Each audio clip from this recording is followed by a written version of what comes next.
재림하십니다. 주님은 재림하십니다. 이것은 분명한 사실입니다. 이거는 분명한 사실입니다. 믿습니까? 할렐루야. 사람이 이 땅에 태어나서 알아야 할 것들이 수없이 많지만 반드시 꼭 알아야 될 것이 있습니다. 그것이 뭐냐? 따라합니다. 7대 명절로 나타난 그리스도. 예수님이 우리를 구원하시기 위해서 해주신 이 7가지 복음 사건, 이것은 반드시 알아야 합니다. 알면 천국이요, 모르면 지옥입니다. 그러니까 여러분 심령 속에 오늘도 이 7대 복음 사건이 깊이 임하시기를 바랍니다. 자, 그러면 오늘도 우리가 7대 명절을 말씀을 상고하는데, 제가 먼저 질문을 하면 여러분들은 대답하시기를 바랍니다. 자, 7대 복음 사건이 뭐냐 하면 바로 이것이 7대 복음입니다. 자, 6월절. 대답해야지 여러분은. 자, 6월절은 뭡니까? 십자가의 죽음. 십자가의 죽으리라. 무교절. 누가 무덤에 들어가요? 예수님이 무덤에 들어가시리라. 초실절 부활하리라. 오순절 성령으로 오시리라. 나팔절 재림하시리라. 속죄절 알곡과 죽정이를 가리시리라. 그 다음에 장막절 천년 왕국을 이루어 주시리라. 이것이 바로 7대 복음입니다. 예수님이 이 땅에 오셔서 우리를 구원하시기 위해서 해주신 7가지 사건, 이것이 바로 7대 복음이요 7대 명절입니다. 이것은 반드시 뭐 해야 된다고요? 알아야 된다. 반드시 알고 이 7대 복음이 여러분의 가슴에 임해야만, 그래야만이 그 사람에게 구원이 임합니다. 할렐루야. 자, 그러면 이제 오늘은 지난주에 이어서 나팔절에 대한 말씀을 상고하겠습니다. 그런데 우리가 지금 오순절이 지났다고 해서 오순절에 대한 그 성령 세례를 접으면 안 돼요. 성령 세례를 못 받으신 분들은 계속해서 언제까지? 임할 때까지, 나에게 성령 세례가 임할 때까지 사모하고 기도하시기를 바랍니다. 그러면 주님은 주셔요, 안 주셔요? 주십니다. 반드시 주십니다. 주님의 때에 사모하는 자에게 주님은 반드시 주시니까 여러분 포기하지 마시고 끝까지 붙잡고 기도하시기를 바랍니다. 왜 우리가 반드시 성령 세례를 받아야 하느냐? 그래야만이 주를 위해서 내 생명을 걸 수 있기 때문에.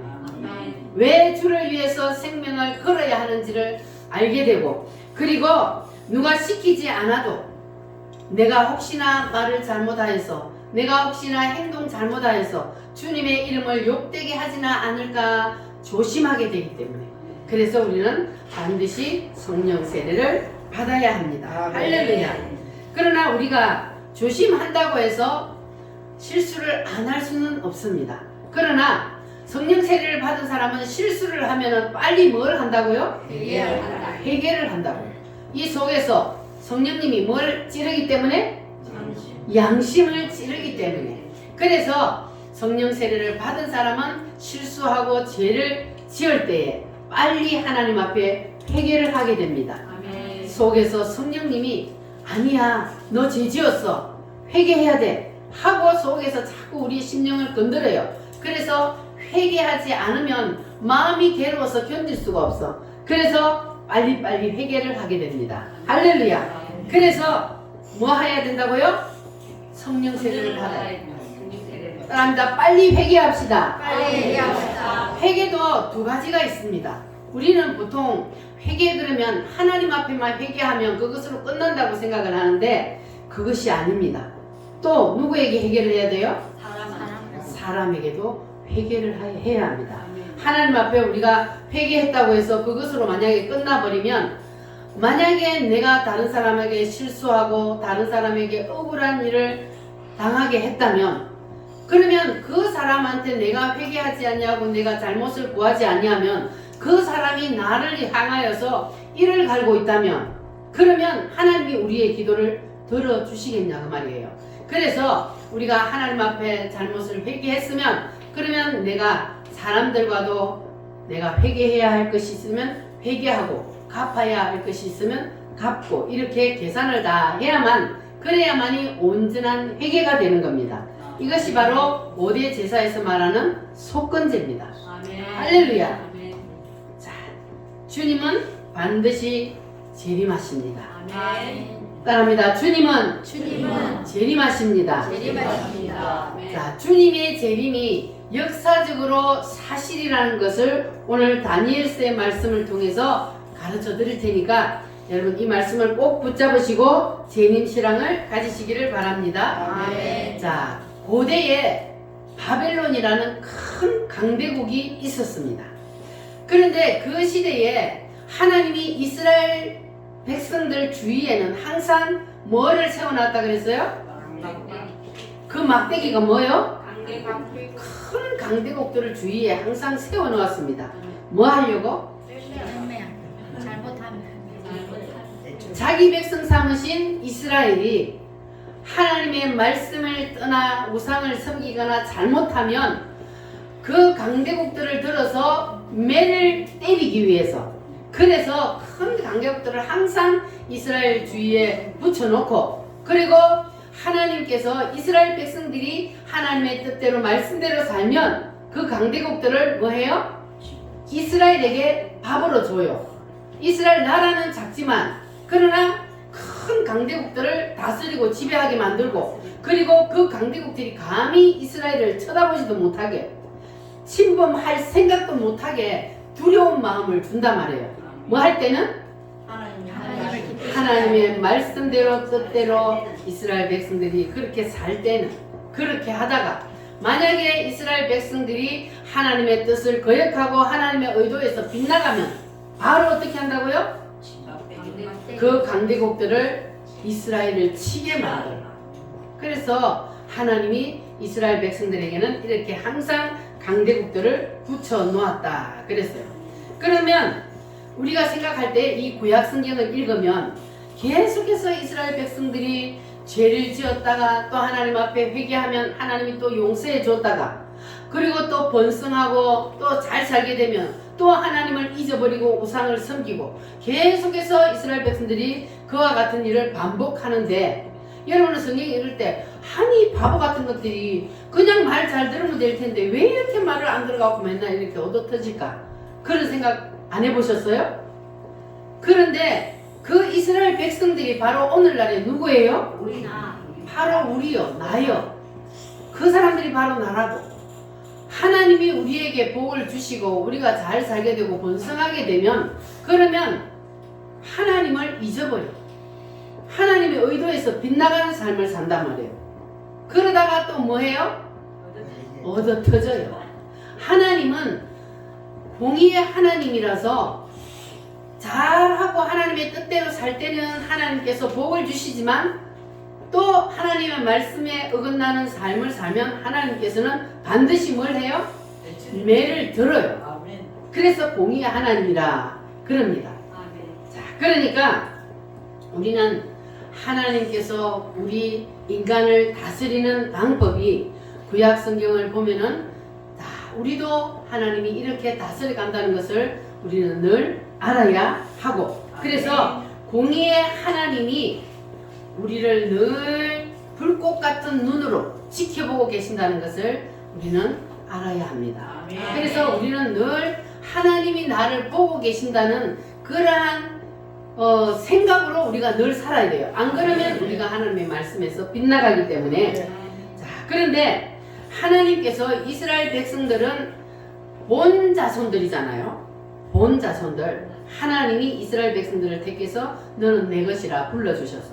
그런데 우리는 본 자손이 아니고 우리는 저 붙인 가지요. 그러면 하나님께서 본 자손들도 하나님이 던져버린다면 저 붙인 가지인 우리가 잘못할 때 하나님이 던질 거 안 던질까요? 하나님은 가차없이 던져버립니다.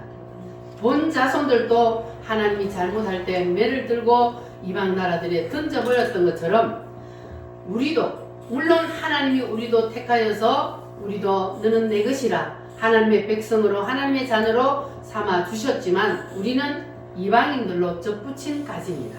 그래서 하나님이 우리도 잘못하면 던져버릴 수 있다는 것을 우리가 기억을 해야 합니다. 그래서 하나님께서 지금 우리나라를 반으로 쪼개놓은 이유가 무엇일까요? 전 세계에 없는 우리나라만 지금 나라가 두 동강이 나 있어요. 왜 하나님께서 우리나라를 반으로 쪼개놨을까요? 이유가 뭘까요? 세상 사람들이 죄를 지어서 하나님의 백성들이 부패할 때에, 교회가 부패할 때에 하나님께서는 책망하시고 하나님께서 매를 드는 거예요. 세상 사람들은 어차피 버린 자식이에요.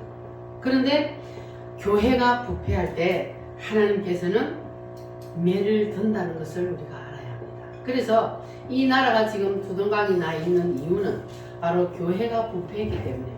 그러면 교회가 부패했으면 하나님께서 지금 이 나라를 그나마 사랑하셔서 하나님께서 이 나라를 마지막 기회를 주시기 위하여서 그래서 깨닫고 돌아오게 하시고 있습니다. 자, 니느웨 성이 하나님께서 멸망시켜버리려고 하다가 하나님께서 그들에게 마지막 기회를 주셨잖아요. 회개하고 돌아올 기회를 주셨어요. 그래서 우리나라도 하나님께서 지금 깨닫고 돌아오도록 하나님께서 마지막 기회를 주고 계십니다. 그 우리가 깨닫고 돌아오지 않냐고 교회가 깨어나지 아니하면 하나님께서 이 대한민국을 김정은이한테 던져버릴 수도 있을까요? 없을까요? 있습니다. 던져버릴 수도 있다는 것을 우리가 성경을 통해서 알 수가 있습니다. 하나님이 본 자손인 이스라엘도 바벨론에 던지고 때로는 아수르에도 던져버리고 미디안에도 던져버리고 이렇게 수없이 본 자손들도 하나님께서 말 안 들을 때는 강대국에 던져버렸어요. 그래서 바벨론에 포로로 붙잡혀가고 아수르에도 포로로 붙잡혀가고 지배를 당하고 살고 이렇게 힘들게 어렵게 살도록 만든 이유는 바로 그들이 부패하고 하나님을 떠났기 때문에 그래서 그렇게 했던 겁니다. 그래서 인류 역사를 이끌어 오신 하나님의 그 인류 역사 경영을 보면은 다 이렇게 하나님께서 이끌어가고 계십니다. 그렇다면 우리도 지금 이 시대에 대한민국 한국 교회가 이 시대에 지금 어떻게 해야 된다고요? 깨어나야 돼요. 에스겔 선지자가 백성들을 찾아다니면서 외쳤어요. 모여라, 뭉쳐라. 그래야 우리가 돌아갈 수 있다. 우리의 고향으로 돌아갈 수 있다. 우리가 살 수 있다. 이렇게 선지자가 막 다니면서 외칠 때에 그 선지자의 소리를 듣고 이스라엘 백성들이 뭉칠 때에 어떤 일이 일어났습니까? 마른 뼈다귀들이 흩어져 있을 때는 그 뼈다귀들이 힘을 발휘할 수 있어요? 없어요? 힘이 없어요. 아무리 많은 뼈다귀들이 있어도 힘이 없어요. 힘을 발휘할 수가 없어요. 그러나 그 뼈들이 자기 자리로 착착착착착 들어가서 큰 군대로 일어섰더니 놀라운 역사가 일어났습니다. 바로 이것이 우리가 오늘 이 시대에 한국교회가 해야 될 일입니다. 교회가 아무리 많아도 흩어져 있으면 각자 소리를 외쳐가지고는 절대로 힘을 발휘할 수가 없습니다. 그래서 우리 한국교회가 지금 하나로 뭉쳐야 돼요. 붙어야 돼요. 그래야만이 큰 군대가 되고 그래서 우리 자유 대한민국을 지킬 수 있고 나라를 살릴 수가 있습니다. 그래서 우리 선지자가 외치고 있습니다. 모여라, 붙어라, 조직하라. 그래서 지금 무슨 조직을 하고 있습니까? 1000만 명의 자유마을 조직을 하고 있습니다. 1000만 명이 하나로 뭉치기만 딱 하면 그러면 대한민국은 그 누구도 넘볼 수 없는 그러한 강대국이 될 수 있습니다. 저 북한의 김정은이도 감히 쳐다볼 수도 없는 그러한 나라가 될 수 있습니다. 뭐 하면? 조직하면. 교회가 하나로 뭉치기만 하면 되는 거예요. 그런데 지금 한국 교회가 아직도 잠잠하고 있습니다. 그래서 우리가 외쳐야 합니다. 깨어나도록 전해야 합니다. 한국 교회가 죄악 가운데 있는데 하나님이 지금 기회를 주시는데 우리가 깨어나지 않으면 하나님께서 이 나라를 던질 수도 있다는 것을 우리가 그들에게도 가르쳐주고 우리가 그들을 깨어나게 해야 합니다. 할렐루야. 자, 그래서 하나님께서는 이 나라를 지금 하나님이 허락하지 아니하면 아무것도 되는 게 없어요. 믿어지십니까? 아멘. 지금 이 나라가 완전히 빨간불 들어있는 것도 하나님이 허락했기 때문에 그렇게 된 거예요. 여러분, 이 나라가 지금 완전히 빨갱이 주사파들이 다 잡고 있다는 것은 아십니까? 아멘. 완전히 주사파 빨갱이들이 이 나라를 다 잡아먹었어요. 그거는 무엇 때문일까요? 교회가 부패했기 때문에, 교회가 타락했기 때문에 하나님께서 그들에게 넘겨준 거예요. 그러나 하나님께서 마지막 기회를 우리에게 주신 거예요. 한국 교회가 일어나서 하나로 뭉쳐서 조직만 하면 하나님께서 이 자유 대한민국을 통해서 놀라운 일을 이룬다고 주님이 분명히 보여주셨습니다. 아멘. 이 대한민국만 빛으로 되어 있다 그랬어요. 빛은 곧 누구를 말합니까? 예수님이요. 다른 나라들은 다 동물로 되어 있는데 이 대한민국만 빛으로 꽉 차 있었어요. 이 빛이 북한을 먹고 중국을 먹고 어디까지 가요? 예루살렘까지 가는 거예요. 이게 바로 하나님이 마지막 때에 대한민국을 통해서 하실 일이요. 하나님이 이렇게 우리 대한민국을 쓰시려고 하나님께서 지금 계속해서 연단하고 있는 거예요. 그래서 이때에 우리 대한민국이 교회가 깨어나서 하나님의 말씀과 하나님의 의도대로 우리가 나아가기만 하면 그러면 이 자유 대한민국은 하나님께서 크게 쓰셔서 이 마지막 때에 정말로 하나님께서 하시고자 하신 그 뜻을 이루어드리는 그러한 나라가 될 줄 믿습니다. 아멘. 할렐루야. 그래서 우리는 이제 사람 눈치 보면 안 된다 그랬죠? 근데 지금 한국 교회가 사람 눈치 보고 있어요. 교인들이 떠날까봐, 교인들이 뭐라 할까봐 목사님들이 말을 못해. 그래서 교인들에게 가르치지 못합니다. 목사가 가르치지 않으면 교인들은 알 수가 없어요. 왜냐하면 언론이 다 지금 이 빨갱이들이 다 잡아가지고 가짜 뉴스를 전하고 있기 때문에 백성들이 알 수가 없어. 눈과 귀를 다 막아버렸어요. 그래서 교회에서 외쳐야 되고 가르쳐야 합니다. 그래서 이렇게 교회가 잠잠히 있다면, 그러면 만약에 이 사람들이 우리 그 일제시대 때 신사참배를 하는 것처럼 그러한 일이 일어난다면 지금 사람 눈치 보고 비겁하게 앉아있는 사람들이 그때의 신사참배를 할까요? 안 할까요?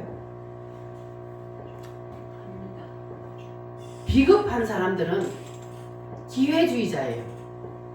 만약에 지금 그런 일이 일어난다면 그 사람들은 또 신사참배 할 사람들이에요. 지금 이러한 시대에 하나님께서 지금 우리 대한민국을 사랑하셔서 기회를 주셔서 외치게 만들고 깨어나게 만들고 있는데도, 그런데도 알면서도 잠잠히 있다면 그 사람들은 비겁한 사람이에요. 이 사람들은 신사참배하는 것과 똑같은 거예요. 하나님은 반드시 심판하십니다.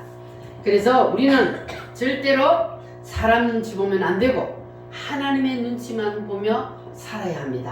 할렐루야.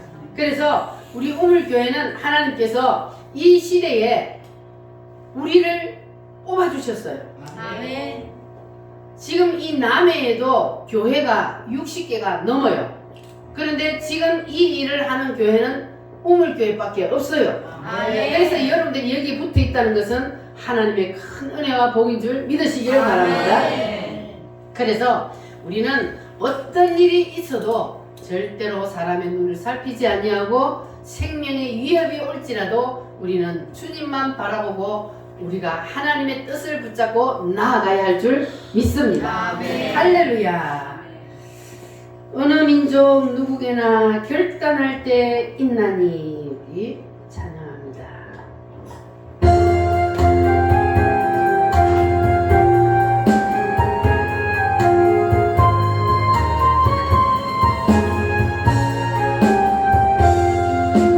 어느 민족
따라가면 우리가 힘들고 어려운 일은 있지만 그러나 반드시 승리합니다. 할렐루야. 다시 본문으로 돌아가서 자, 하나님이 이스라엘 백성들을 바벨론에 던져버림으로 백성들은 포로로 붙잡혀 가고 그 포로로 붙잡혀 갔던 사람 중에 한 사람이 바로 다니엘입니다.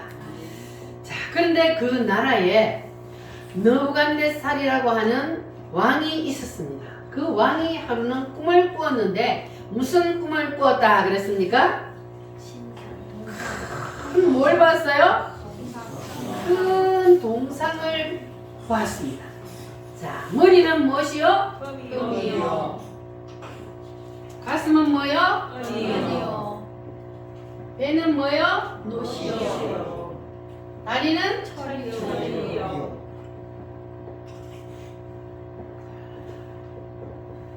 열 발가락은? 흙과 철과 흙이요. 이렇게 큰 동상을 누가 봤어요? 느부갓네살 왕, 이방 왕에게 하나님이 이 큰 신상을 보여주었습니다. 그런데 이방 왕에게 보여준 이 큰 신상은 무슨 뜻이냐? 자, 이 큰 신상을 꿈을 꿨는데 그런데 느부갓네살 왕에게는 하나님이 이게 무슨 뜻인지를 가르쳐 주지 않았어요. 그래서 꿈을 꾸고 나서 느부갓네살 왕이 어떻게 했다 그랬어요? 아까 본문 말씀을 읽어보니까 무서워서 이게 도대체 무슨 꿈일까? 두렵고 무서워서 잠을 자지를 못했어요. 그래서 그 나라의 꿈 해석을 잘한다는 박사와 술객과 지혜자들을 다 불러 모았어요. 불러 모아서 그들에게 너희들이 내가 꾼 이 꿈을 해석하라. 그런데 내가 무슨 꿈을 꾸었는지 그거부터 말하라. 그러면 아무리 꿈을 잘 해석하는 사람이라도 아니 무슨 꿈을 꾸었는지를 말해주고 해석을 하라 그래야 해석을 할지 말지. 그런데 무슨 꿈을 꾸는지 말해주지도 않냐고 꿈 해석부터 하래요. 자, 무슨 꿈을 꾸었는지 그리고 그 해석을 말하라 이렇게 말합니다. 그랬더니 그 사람들이 뭐라 그러냐 하면 아니 왕이요 역대 이후로 그렇게 권력 있는 왕들 중에 왕같이 이렇게 무례한 부탁을 하는 사람은 없었습니다. 이거는 육체 안에 있는 사람은 할 수가 없고 육체 밖에 있는 신들이라면 할 수 있을까? 아무도 할 수 없는 일입니다. 그러니까 무슨 꿈을 꾸었는지 얘기해 주세요. 그러면 우리가 해석을 해드리겠습니다. 그랬더니 왕이 뭐라 그래요? 이 나쁜 놈들, 내가 무슨 꿈을 꾸었는지 말해주고 해석을 하라 그러면 너희들 마음대로 해석을 하면 내가 어떻게 그게 맞는지 틀린지 알 수 있느냐. 그러니까 내가 꿈부터 말해. 그런데 이 사람들이 꿈을 어떻게 알아요? 모르지. 그러니까 왕이 화가 나가지고 이놈들을 다 죽여라 하고 명령을 내렸습니다. 자, 그런데 그때에 보니까 누가 한 사람 빠졌어요? 다니엘이 빠졌어. 다니엘은 집에서 뭐 하고 있어요? 기도하고 있어요. 그래서 아리옥이 다니엘을 불러들였어요. 그때에 이 다니엘이 왕이 무슨 꿈을 꾸는지 알았을까요? 몰랐을까요? 몰랐어요. 모르는데 이 사람들을 다 죽이라는데 너도 여기서 죽어야 돼. 그러니까 이 다니엘이 믿음으로 선포를 합니다. 왕 앞에 가서 왕이여 하룻밤만 시간을 주시면 내가 왕이 무슨 꿈을 꾸었는지 하고 그리고 그 해석을 내가 다 알려드리겠습니다. 진짜로 알 수 있느냐? 예. 그래가지고 하룻밤 연기해놓고 집에 돌아와서 그의 세 친구에게 연락을 해가지고 우리가 오늘 기도하여서 왕이 무슨 꿈을 꾸었는지 모르면 우리 다 죽는다. 그래서 기도하자. 그래놓고 다니엘이 기도를 하는데 다니엘이 어떻게 기도를 했을까요? 그렇지. 통줄타게 기도해야지. 왜냐하면 오늘 내가 그 무슨 꿈인지 그 꿈을 해석하지 못하면 그러면 내일이면 죽어야 돼. 그러니까는 잠도 안 오고 막 하나님 가르쳐주세요. 느부갓네살 왕이 무슨 꿈을 꾸었는지 가르쳐주세요 하면서 막 밤새도록 기도하다가 잠시 잠을 들었어. 그때 하나님께서 다니엘에게 꿈속에 나타나셔서 뭘 보여줬어요? 하나님이 보여줬잖아요. 누구에게? 느부갓네살 왕에게. 그러니까 다니엘이 기도를 하니까 하나님이 이 다니엘에게도 똑같은 꿈을 보여주었습니다. 그리고 다니엘에게는 뭐까지 보여줬어요? 이게 무슨 뜻인지 그 해석까지 다니엘에게는 다 가르쳐 주셨습니다. 할렐루야. 자, 그러면 이 다니엘이 이제 아침에 일어나서 자신 있게 왕 앞에 나아가서 왕이여 만수무강하옵소서 하고 왕을 찾아갔습니다. 그래, 알아내었느냐? 예, 당연하죠. 내가 지금부터 하는 이 해석은 내가 지혜로워서 그러는 것이 아니라 하늘에 계신 하나님이 나에게 가르쳐 주신 것입니다 하고 이 다니엘이 영광을 누구에게 돌려요? 하나님께. 하나님 앞에 영광을 먼저 돌렸습니다. 할렐루야. 그리고 나서 이 다니엘이 자기가 본 것을 그대로 왕에게 얘기를 했습니다. 따라합니다. 머리는 금이요, 가슴은 은이요, 배는 노시요, 다리는 철이요, 열 발가락은 철과 흙이요. 이렇게 생긴 큰 동상을 보셨죠? 그래, 봤어. 그런데 돌이 하나가 내려오더니 열 발가락을 쾅 치니까 그 동상이 와르르 다 무너지더니 타작마당의 곁처럼 다 날아가 버렸어. 그리고 하늘에서 내려온 그 돌이 점점 커지더니 온 세상을 다 덮었죠. 그래, 맞아. 이 왕이 얼마나 놀랬겠어요. 한번 생각해봐요. 어떻게 자기가 꾼 꿈을 그대로 똑같이 얘기를 하냐고요. 이거는 사람으로서는 할 수 없는 일인데 하나님이 이것을 다니엘에게 보여주셔서 하나님께서 하신다는 것을 지금 가르쳐주고 계시는 거예요. 그래서 다니엘이 그 일을 얘기하니까 이제 왕이 놀라서 그래 이 꿈이 이 동상이 도대체 무슨 뜻이냐 그랬더니 다니엘이 하늘의 하나님이 이 세상 역사를 지금부터 어떻게 이끌어갈 것인지를 왕에게 보여주신 것입니다. 할렐루야. 이 시대가 어느 시대라고요? 바벨론 시대. 자, 그래서 이 금으로 된 머리는 어느 나라요? 바벨론. 바벨론 나라입니다. 왕이 바벨론 나라의 왕이 누구라고요? 느부갓네살. 느부갓네살이요.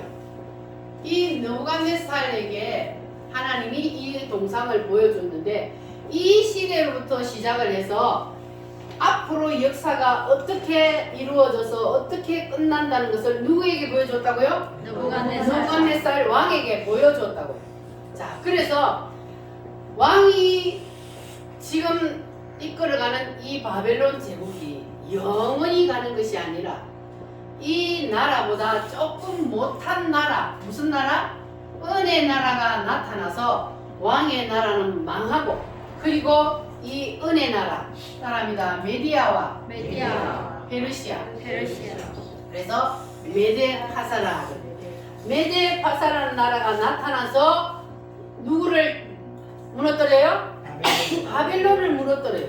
이 바벨론 제국은 아무도 무너뜨릴 수 없는 철옹성 같은 그러한 성을 만들어 놓고 있는 나라입니다. 그런데 그 바벨론을 누가 무너뜨려요? 그보다 못한 나라 메디아와 페르시아라는 그 작은 나라들이 두 개가 합한 그 나라가 이 바벨론을 무너뜨려요. 하나님의 말씀대로. 자, 그래서 무너뜨리고 그리고 이 메디아와 페르시아도 영원히 가지 아니하고 무슨 나라가 나타나요? 놋과 같은 나라가 놋의 나라는 무슨 나라요? 헬라가 나타나서 이 메디아와 페르시아도 망하고 헬라라는 나라가 또 이 세상을 제패할 것입니다. 자, 그리고 이 나라도 영원히 가지 아니하고 이 헬라도 망하게 되고 무슨 나라? 철의 나라. 두 다리니까 이거는 뭐요? 동로마와 서로마. 이 나라가 나타나서 자, 이렇게 인류 역사가 앞으로 되어간다. 언제 말했다고요? 바벨론 시대에 하나님께서 내가 앞으로 인류 역사를 이렇게 이끌어갈 것이라는 것을 미리 말씀하셨습니다. 자, 그리고 하나님께서는 그 보여준 그대로 지금 인류 역사를 이끌어가요? 안 이끌어가요? 하나님이 보여주시고 그대로 인류 역사를 이끌어 가셨잖아요. 그래서 인류 역사를 누가 이끌어 가신다고요? 하나님이 이끌어 가신다고. 인류 역사를 그대로 하나님이 이끌어 가시고 그리고 마지막 뭐가 내려왔다고요? 돌이 하나가 내려와서 어디를 쳤어요? 바벨론 시대를 쳤어요? 열 발가락을 쳤다. 자, 그러니까 이 동로마 서로마 철의 나라까지는 이미 이루어졌잖아요. 여기까지는 이미 이루어졌어요. 자, 그런데 이 열 발가락 나라는 미래의 나라예요. 미래의 나라. 왜 미래의 나라냐면 아직 오지 않은 나라니까. 아직 이루어지지 않은 나라니까 미래의 나라. 자, 그래서 이 열 발가락 시대가 되면은 누가 내려온다고요? 산돌이신 예수님이 재림을 하신다고.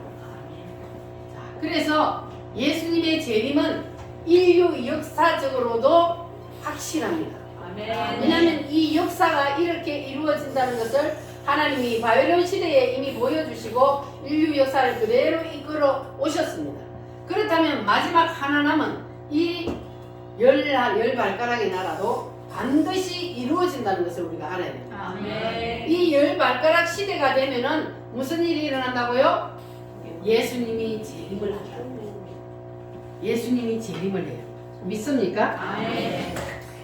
예수님께서 재림을 하면 그러면 그때 이제 무슨 일이 일어나느냐? 예수님이 재림을 하면 그때 무슨 일이 일어난다 그랬어요?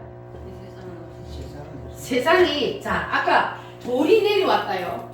돌이 내려와서 열 발가락을 딱 쳤는데 열 발가락을 치고 나서 이 동상이 어떻게 됐다고요? 다 무너져가 가루가 되어버리고 다 날아가 버리고 그러면은 가루가 되어서 날아가 버렸다는 건 세상 역사가 끝났다는 거예요. 그러니까 예수님이 재림을 하면은 세상 역사는 끝나버려요. 없어져요. 그리고 하늘에서 내려왔던 그 돌이 뭐 했다 그랬어요? 점점 커져서 뭐 했어? 온 세상을 그러니까 이것이 무슨 나라다? 메시아 천년왕 돌의 나라 이게 다 같은 말인데 예수님이 오시면 이 세상에다가 뭘 이루어요? 천년왕국을 이루신다는 거죠. 그래서 천년왕국은 하늘나라에 올라가서 이루어지는 것이 아니고 땅에서 이루어지는 거예요. 자, 그러면 예수님이 재림을 하면 첫 번째 예수님이 자 공중 재림을 먼저 하셔요. 예수님이 자 공중에 예수님이 재림을 하셔서 자 공중에 재림을 하면 그러면 예수님이 재림을 할 때에 그때까지 만약에 우리가 살아있다면 그러면 우리는 어떻게 됩니까? 이 몸이 뭐로 변화가 되어서? 부활체로 신령한 몸으로 변화가 되어서 어디로 올라가요? 공중으로 올라가요. 누구 만나기 위해서? 예수님을 만나기 위해서 신랑 되신 예수님을 만나기 위해서 이 땅에 있는 하나님을 믿는 자녀들은 다 신부가 되어서 공중에 주님을 만나러 올라갑니다. 자, 그런데 예수님이 재림을 할 때에 그때까지 살아남아 있는 사람보다 먼저 부활하는 사람들이 있어요. 누가 먼저 부활해요? 죽어서 무덤 속에 들어간 자들이 먼저 부활이 일어난다. 먼저 부활이 일어나고 그리고 두 번째로 그때까지 살아남아 있는 사람들이 신령한 몸으로 변화되어서 공중에서 주님을 만나요. 그래서 공중에서 몇 년 동안? 7년 동안 공중에서 뭐예요? 혼인잔치. 7년 동안 우리는 예수님, 신랑 되신 예수님을 만나서 신부된 우리와 함께 혼인잔치를 7년 동안 하는데 그러면 그때 땅에서는 무슨 일이 일어나요? 자, 이거 7년 동안 우리는 공중에서 혼인잔치 하는 동안 땅에서는 7년 대환란이 일어납니다. 7년 대환란이 일어나는데 이것이 바로 뭡니까? 요한계시록이에요. 뭐라고요? 자, 그러면 이 요한계시록에 여러분 요한계시록을 읽으면 두려워요, 안 두려워요? 무서워요, 요한계시록 읽으면. 그래서 이 사실을 모르는 사람들은 요한계시록을 내가 겪어야 한다고 생각을 해요. 그러면 요한계시록을 내가 겪어야 한다고 생각을 하면 엄청난 일들이 요한계시록에서 일어나죠. 예수님 재림하고 나서 이제 7년 대환란 때가 되면은 놀라운 일들이 일어나. 이때가 되면은 누가 이 7년 대환란 때에 다스려요? 적 그리스도가 나타나. 적 그리스도가 나타나서 다스리기 때문에 그래서 이때는 예수님을 믿을 수가 없는 시대예요. 적 그리스도가 나타나. 자, 이거는 다른 말로 하면 이 적 그리스도는 완전히 사탄의 왕이에요. 그래서 이 세상을 자기가 왕노릇하는 거예요. 적 그리스도가 나타나. 그래서 하나님이 믿는 우리들은 이 7년 대환란이 오기 전에 불러 올려요. 이것이 구약 성경의 예표로 나타나는 게 뭐라 그랬습니까? 구약의 예표로 나타내는 게 소돔과 고모라. 소돔과 고모라에 누가 살았어요 여기에? 롯이 아브라함의 조카 롯이 여기에 살고 있었는데 이 땅이 너무 죄가 많아서 하나님이 싹 썰어버리려고 하는데 그 일을 먼저 하나님이 아브라함에게 천사를 보내서 알게 했어요. 그런데 이게 멸망시키려고 하는데 아브라함이 자기 조카 가족이 거기 살고 있으니까 하나님 앞에 기도했어요. 하나님 살려주세요. 우리 조카 살려주세요. 그래 안 하고 그곳에 의인이 몇 명만 있으면 하나님 그래도 멸망시킬 겁니까? 하면서 막 하나님이 기도를 하는 거예요. 그래서 하나님이 그 아브라함의 기도 때문에 조카 롯을 살려줘요. 그래서 하늘에서 불벼락이 떨어지기 전에 뭐 합니까? 롯하고 그 두 딸하고 마누라를 거기서 끌어내요. 미리 끌어내고 난 다음에 하늘에서 불벼락을 내려요. 이것이 바로 뭐냐 하면은 7년 대 환란에 들어가기 전에 하나님께서 하나님의 자녀들은 불러 올린다. 이게 바로 예표예요. 그래서 우리는 7년 대 환란을 경험하지 않아도 되니까 걱정할 거 없어요. 아멘. 지금 우리는 뭘 준비해야 돼요? 신부단장을 잘 해야 돼요. 신부단장. 지금 주님이 공중에 오셨을 때에 우리가 다 들림을 받아서 나팔 소리를 듣고 올라가야 하기 때문에 지금 우리가 신부단장을 잘 해야만이 그래야만이 우리는 공중에서 예수님과 함께 혼인잔치를 할 수 있는 겁니다. 아멘. 믿어지십니까? 아멘. 이게 믿어져야 돼요. 하나님은 인류 역사를 하나님이 바벨론 시대에 이 바벨론이라는 나라가 있었어요, 없었어요? 있었어요. 고대의 역사 공부를 하면 이게 바로 역사적으로 사실로 있었던 나라들입니다. 그런데 그 나라들이 생기기도 전에 하나님께서 이미 느부갓네살 왕에게 이렇게 내가 세상 역사를 만들어 가는데 마지막에 이렇게 내가 인류 역사를 끝낼 것이다 하고 하나님께서 미리 보여주시고 그 보여주신 대로 하나님께서 인류 역사를 이끌어 가신단 말이에요. 할렐루야. 가셨고 앞으로도 그렇게 하실 것입니다. 아멘. 그걸 믿어지십니까? 아멘. 이렇게 우리가 하나님께서 우리를 사랑하셔서 우리를 먼저 불러주시고 우리가 그 환란 속에 들어가지 아니하고 주님과 함께 공중에서 혼인잔치를 할 수 있도록 우리를 이렇게 하나님의 자녀로 택하여 주셨습니다. 아멘. 감사해요, 안 해요? 감사해요. 할렐루야. 그래서 예수님은 인류 역사적인 사실로도 보면은 반드시 와요, 안 와요? 반드시 오잖아요. 역사적으로도 봐도 이렇게 쫙 인류 역사가 가는데 돌이 하늘에서 내려와서 열 발가락을 치는 요게 예수님의 재림이니까 그 역사적으로도 사실이란 말이에요. 뭐가요? 예수님의 재림이.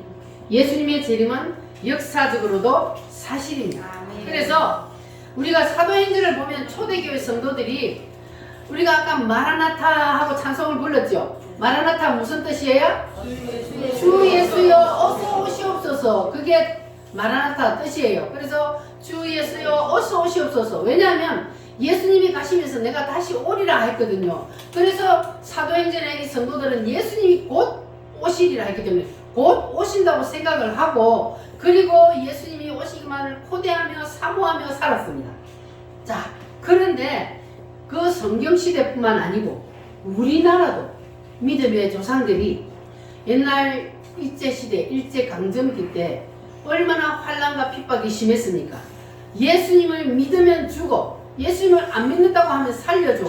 이러한 시대가 있었어요. 그래서 그때 당시에 정말로 그때 당시에도 하나님의 성령이 보여준 사람은 이게 보인단 말이에요.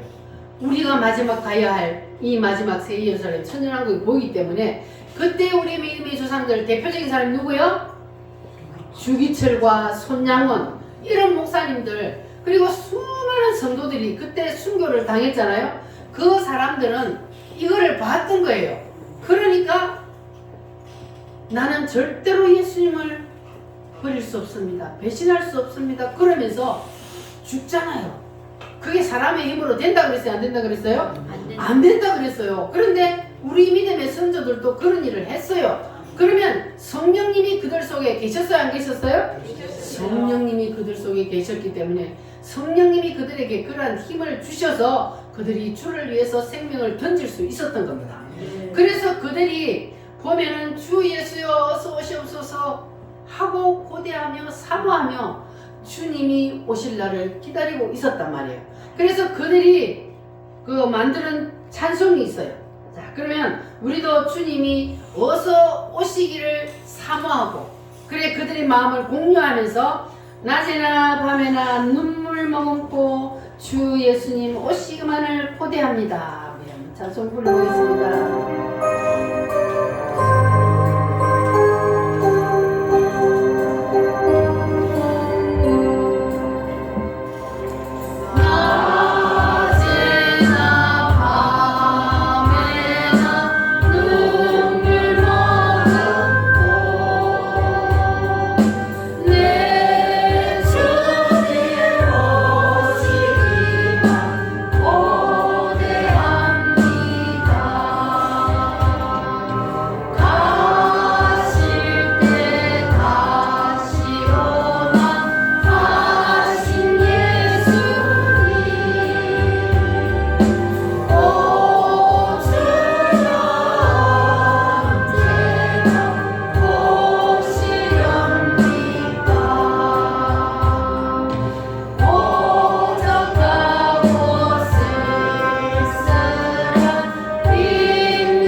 손양한 목사님은 어디에서 순교하셨어요?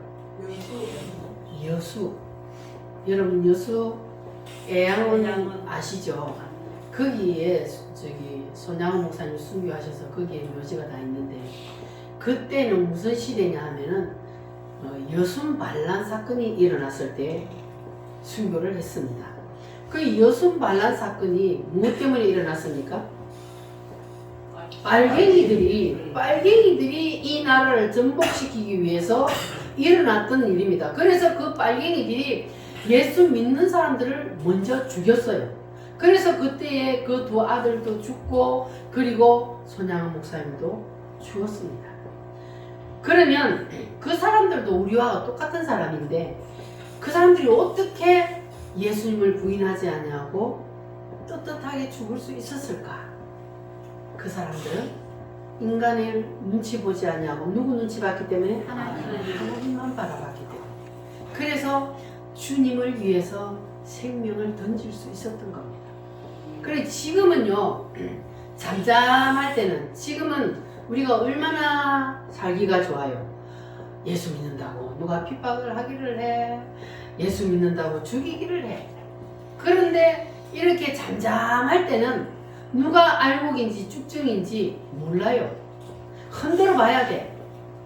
그래서 주님께서 흔들어 본단 말이에요. 손에 키를 들고 그 키가 뭐요? 열쇠가 아니고 이거 까부는 거. 이 키 알지요? 챙이. 이 키를 들고 이렇게 까불면 그러면 알곡과 쭉증이가 분리가 돼야 안 돼요? 됩니다. 알곡은 까불면 어떻게 돼요? 안으로. 안으로. 까불면 까불수록 안으로. 쭉증이는 날아갑니다. 까불면 날아가. 그러니까 하나님이 마지막 때에 주님이 딱 오시면 그리고 속죄절날 알곡과 쭉증이를 가린다 그랬잖아요. 양과 염소를 가린다 그랬잖아요. 자, 그런데 주님께서 우리가 살아있을 때도 가끔 흔들어 봐요. 니 진짜 쭉증이냐 알곡이냐 그것을 보기 위해서 주님이 가끔 흔들어 봐요. 그게 뭐냐 하면은 우리를 테스트 한다고 환난과 시험을 준단 말입니다. 자, 그때에 환난과 시험이 왔을 때에 멀리 갔더니 하고 주님을 떠나면 그 사람은 알곡이요 쭉정이요? 쭉정이에요. 그러나 환난과 고통이 왔을 때 더욱더 하나님 앞에 기도하고 더욱더 열심히 예배하고 주님께 더 가까이 나아가는 그 사람은 알곡이란 말이에요. 그러면 여러분들을 하나님이 지금 막 흔들면 여러분은 날아가야 돼요. 더 주님께 가까이 다가와야 돼요. 더 가까이 주님을 붙잡아야 돼요. 더 열심히 기도하고 더 열심히 찬송하고 더 열심히 주를 위해서 봉사하고 더 열심히 모이기를 힘쓰고 주님이 말씀하신 대로 우리는 주님의 뜻을 붙잡고 그리고 나아가기만 하면 그러면 마지막 그날 주님이 오셔서 알곡과 쭉증이를 가릴 때에 손에 키를 들고 주님이 이렇게 키질을 할 때에 여러분 다 알곡이 될 줄 믿습니다. 아멘. 지금도 흔들어 볼 때에 알곡이 못 되면 그 마지막 때에 어떻게 알곡이 되겠습니까? 주님이 여러분을 지금 키질을 하더라도 여러분 절대로 시험 들어 낙심하거나 넘어지지 마시고 하나님이 나를 테스트하는구나 내가 알곡이 되었는지 주님이 나를 시험해 보는구나 그렇게 생각하고 더 꽉 붙잡으시기를 바랍니다. 아멘. 그러면 주님이 여러분에게 이 세상 살면서도 더 놀라운 일을 하나님이 경험하게 해주실 줄 믿습니다. 아멘. 그렇게 되면 무덤에서 뭐 해줘요? 무덤에서 부활시켜 주시잖아요. 그렇게 되면은 하나님의 놀라운 역사를 여러분이 이 세상에 살면서도 경험하게 되실 줄 믿습니다. 아멘. 그래서 여러분들은 주님이 아무리 키즈를 해도 절대로 날아가지 아니하고 더욱더 주님께로 가까이 나오는 여러분들이 되시기를 바랍니다. 아멘. 따라합니다. 알곡이 됩시다. 알곡이 됩시다. 옆 사람하고도 알곡이 됩시다. 알곡이 됩시다. 어떤 일이 있어도 여러분 쭉증이가 되어서는 절대로 안 됩니다. 아멘. 쭉증이는 어디로 들어가요? 지옥으로. 영원히 끊이지 않는 지옥불로 들어가야 되기 때문에 우리는 절대로 쭉증이가 되어서는 안 됩니다. 아멘. 할렐루야. 주님은 곧 오신다는 사실을 믿으십니까? 아멘. 주님은 곧 오십니다. 그 곧이 언젠지 우리는 아무도 모르지만 그러나 주님은 내가 곧 오리라. 내가 마지막 그날에 오리라. 주님이 분명히 말씀하셨기 때문에 우리는 주님 오실 날을 준비하며 신부단장을 잘 하고 있다가 언제 주님이 오시더라도 우리는 공중으로 들림을 받는 그러한 아름다운 신부들이 다 되어야 할 줄 믿습니다. 아멘. 할렐루야. 우리 다 같이 기도하겠습니다. 주님께서 우리에게 하늘의 비밀을 활짝 열어주셔서 감사합니다. 네. 주님이 오실 날을 고대하며 사모합니다. 우리는 이제 아름다운 신부 단장을 잘 하여서 주님 오시는 날 다 들림받기로 결심하고 다짐합니다. 주님 도와주시옵소서. 다 같이 주여 삼창함으로 기도합니다.